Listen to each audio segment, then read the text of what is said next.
അവരെ കൊന്നത് ഞാനാ. ഓ ദൈവമേ, ഉയ്യോനെ, അവൾ വല്ലാത്തൊരു വിധിയായി പോയല്ലോ മോളെ. ഒന്നോർത്താ നീ ഇതിനെല്ലാം കാരണം. ഞാനോ? പിന്നല്ലാതെ മോളല്ലേ എപ്പോഴും പറയുന്നേ കുട്ടിക്കാലം മുതൽക്കേ ആഗ്രഹിക്കുന്നതൊക്കെ അവൻ നേടിത്തരാറുണ്ടെന്ന്.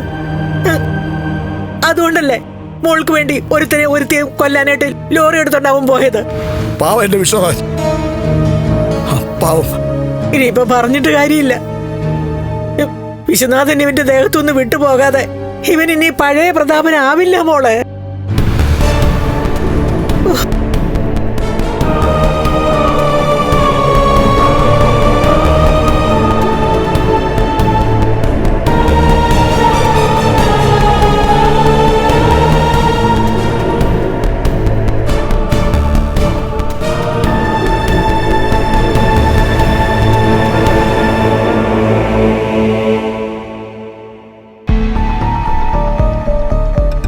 എടാ, നീയൊന്നും കഴിക്കുന്നില്ലേ മോനെ? വിശപ്പൊക്കെ ഉണ്ട്, പക്ഷേ കഴിക്കാനിരുന്ന ഒന്നും അങ്ങോട്ട് ഇറങ്ങുന്നില്ല. ഭക്ഷണത്തിന് മുന്നിലെത്തുമ്പോ വിശപ്പങ്ങ് പോവും.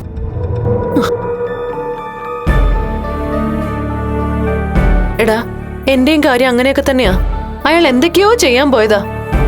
ഇപ്പൊ ഹോസ്പിറ്റലിൽ കിടക്കുക. ഒന്നുപോയി കാണണ്ടേ നമുക്ക് അയാളെ? എന്തിനാ കാണുന്നത്? ദേ, ഇനി നിനക്ക് എന്തെങ്കിലും സഹായം ചെയ്യേണ്ടത് അയാളാ.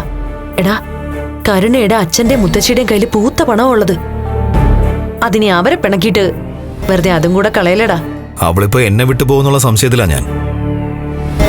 അവൾക്കൊരിക്കലും അവളുടെ ചേച്ചിയുടെ ഉയർച്ച അംഗീകരിക്കാൻ പറ്റില്ല. എടാ, അത് നമുക്ക് പറ്റുന്നുണ്ടോ?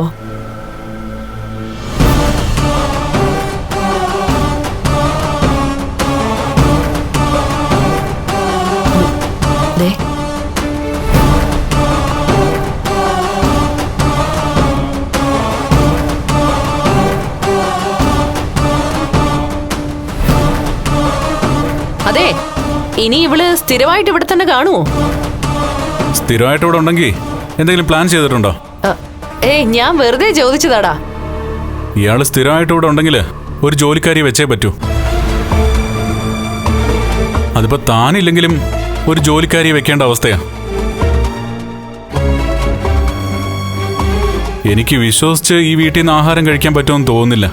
നിനക്ക് എപ്പോഴെങ്കിലും ഞാൻ വിഷം കലക്കി തന്നിട്ടുണ്ടോ? ഇതുവരെ കൊടുത്തിട്ടില്ല, പക്ഷേ ഇനി കൊടുക്കാനുള്ള സാധ്യതയുണ്ട്.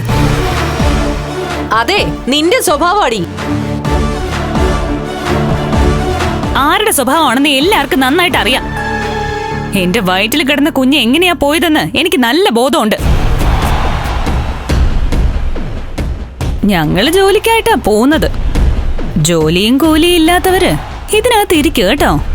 നീ എന്നെ കൂടുതൽ കളിയാക്കണ്ട. ജോലി ഇല്ലെങ്കിലും ശമ്പളം കൃത്യമായിട്ട് കിട്ടുന്നുണ്ടല്ലോ. അതും കൂടെ എടുത്ത് കളയാൻ പറയടാ ഇങ്ങനോട്. നിന്റെ സ്വഭാവത്തിന് അതൊക്കെ എടുത്ത് കളയേണ്ടതാ. നിനക്ക് നിന്റെ അമ്മാവനും അതുപോലെ തന്നെ ആ മേഘനും കാലണ കൊടുക്കാൻ പാടില്ലാത്തതാ. മേഘന്റെ കാര്യം പറഞ്ഞപ്പോഴാ അവനെ ഈ അവസ്ഥയിലേക്ക് തള്ളിവിട്ടത് നീയല്ലേടാ.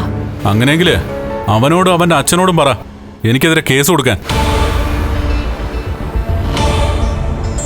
അല്ല, ഈ ആക്സിഡന്റുമായി ബന്ധപ്പെട്ട് പോലീസ് വന്നതാണല്ലോ. എന്നിട്ട് അവരൊക്കെ കണ്ടെത്താത്തത് ഇനി അമ്മ കണ്ടുപിടിക്കാൻ നിൽക്കണ്ട.